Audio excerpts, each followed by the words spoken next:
അസ്സലാമു അലൈക്കും വറഹ്മത്തുള്ളാഹി വബറകാത്തു. പ്രിയമുള്ളവരെ, റമദാനിലെ തറാവീഹിൽ നമ്മൾ അത്തഹിയാത്ത് ഇരിക്കുന്ന സമയത്ത് സാധാരണഗതിയിൽ ഫർളായ നിസ്കാരങ്ങളിലൊക്കെ ആ അത്തഹിയാത്തിൻ്റെ ഇരുത്തത്തിൽ ആദ്യം അത്തഹിയാത്ത് ഓതും, പിന്നെ ഒരു സ്വലാത്ത് ചൊല്ലണമെന്നാണ്.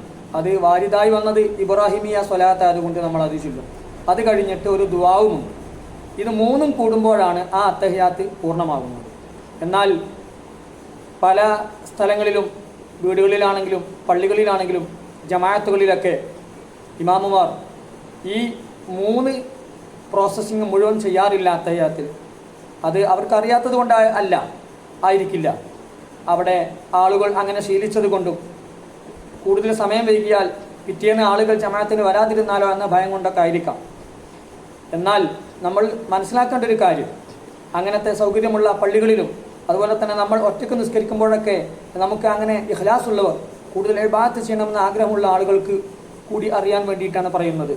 അത്തഹിയാത്ത് മാത്രം ചൊല്ലിയാൽ പോരാ. അതിനുശേഷമുള്ള ഇബ്രാഹിമിയ സ്വലാത്ത് സാധാരണഗതിയിൽ അല്ലാഹുമ്മ സ്വല്ലി അലാ സയ്യിദിന മുഹമ്മദിൻ എന്നോ അല്ലെങ്കിൽ അല്ലാഹുമ്മ സ്വല്ലി അലാ സയ്യിദിന മുഹമ്മദിൻ വഅലാ അലി സയ്യിദിന മുഹമ്മദിൻ വരെയൊക്കെയാണ് ചൊല്ലുക. അവിടെ സയ്യിദിനെ കൂട്ടിയാലും ഇല്ലെങ്കിലും കുഴപ്പമില്ല.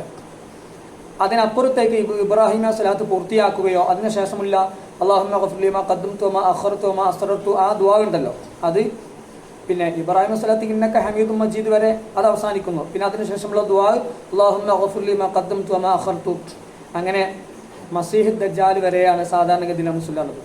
എന്നാൽ തറാവീഹിലും ഇങ്ങനെ തന്നെയാണ്, വിത്റിലും ഇങ്ങനെ തന്നെയാണ്. അത് അവസാനം വരെ ചൊല്ലണം.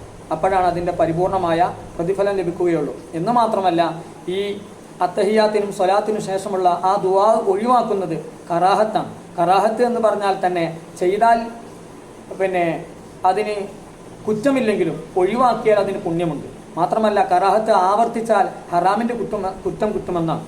പണ്ഡിതന്മാരെ പോലെയുള്ള പിന്തുടരപ്പെടുന്നവർ കറാഹത്ത് ഒരിക്കൽ ചെയ്താൽ തന്നെ അത് ഹറാമിൻ്റെ കുറ്റമുണ്ടെന്നുമുണ്ട്. കറാഹ എന്ന് പറഞ്ഞാൽ തന്നെ, കറാഹത്ത് എന്ന് പറഞ്ഞാൽ തന്നെ വെറുപ്പ് എന്നാണ്. ഇഷ്ടമില്ലാത്തത്, അനിഷ്ടകരമായത്, അതൃപ്തികരമായത്, അറപ്പുള്ളത്, വെറുപ്പുള്ളത് എന്നൊക്കെയാണ്. ആർക്കാണ് വെറുപ്പും അറപ്പുമുള്ളത്? അള്ളാഹുവിനാണ്. സംഭവം അത് ചെയ്താൽ കുറ്റമില്ലെങ്കിലും അത് അള്ളാഹുവിന് ഇഷ്ടമില്ലാത്തൊരു കാര്യമാണ്. അള്ളാഹുവിന് ഇഷ്ടമില്ലാത്ത കാര്യം ഒരു മുഅ്മിനായ മനുഷ്യൻ, അള്ളാഹുവിന് ഇഷ്ടപ്പെടുന്ന ഒരു മനുഷ്യൻ ചെയ്യാൻ പാടില്ലല്ലോ. അപ്പോൾ കറാഹത്ത് മുഅക്കദായ സുന്നത്തുകളും മുഅക്കദല്ലാത്ത സുന്നത്തുകളും ഉണ്ട് നിസ്കാരത്തിൽ. മുഅക്കദായ സുന്നത്ത് എന്ന് പറഞ്ഞാൽ ശക്തമായ സുന്നത്താണ്. എങ്ങനെയാണത് ശക്തമായ സുന്നത്തായത്? അത് ഒഴിവാക്കാൻ പാടില്ലെന്ന് ഹദീസിൽ വന്നിട്ടുണ്ടാവും. അല്ലെങ്കിൽ ആ സുന്നത്ത് വാജിബാണോ സുന്നത്താണോ എന്ന കാര്യത്തിൽ അഭിപ്രായ വ്യത്യാസം ഉണ്ടാവും. അങ്ങനത്തെ സുന്നത്തുകളാണ് മുഅക്കദായ സുന്നത്ത്. ഈ മുഅക്കദായ സുന്നത്ത് ഒഴിവാക്കുന്നത് കറാഹത്തായി തീരും.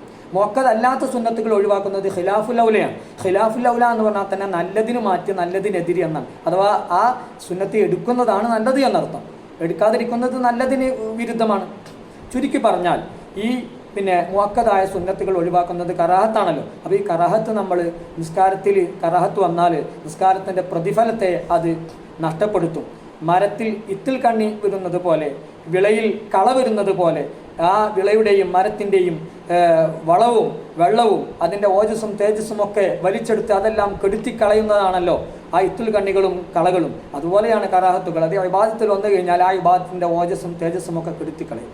അതുകൊണ്ട് പരമാവധി ഈ കറാഹത്ത് ഒഴിവാക്കാൻ വേണ്ടിയിട്ട് തറാവിയിലൊക്കെ സമയമുള്ള ആളുകൾ, അത് പള്ളികളിലാവട്ടെ അല്ലാത്തവരിലാവട്ടെ, ജമാഅത്താവട്ടെ അല്ലാത്തതാവട്ടെ, ആ അത്തഹിയാത്തും അതുപോലെ തന്നെ അതിനുശേഷമുള്ള ഇബ്രാഹിമിയ സ്വലാത്തും അതിനുശേഷമുള്ള ദുആവും പൂർണ്ണമായി ചൊല്ലുന്നതാണ് ഏറ്റവും നല്ല സുന്നത്ത്. അത് ഒഴിവാക്കുന്നത് കറാഹത്താണ്. ആ കറാഹത്ത് ആവർത്തിക്കുന്നതും അതൊക്കെ വളരെ ബുദ്ധിമുട്ടുള്ള കാര്യമാണ്. ഇബാദത്തിൻ്റെ പുണ്യത്തെ നഷ്ടപ്പെടുത്തി കളയുന്നതാണ് എന്ന് മനസ്സിലാക്കി പരമാവധി നമ്മൾ അത് ചെയ്യാൻ ശ്രമിക്കുക. അതിന് അല്ലാഹു തൗഫീഖ് നൽകട്ടെ. അസ്സലാമു അലൈക്കും വറഹ്മത്തുള്ളാഹി വബറകാതുഹു. ഈ നന്മ മറ്റുള്ളവരിലേക്ക് നിങ്ങൾ എത്തിക്കുമെന്ന പ്രതീക്ഷയോടെ. അസ്സലാമു അലൈക്കും വറഹ്മത്തുള്ളാഹി.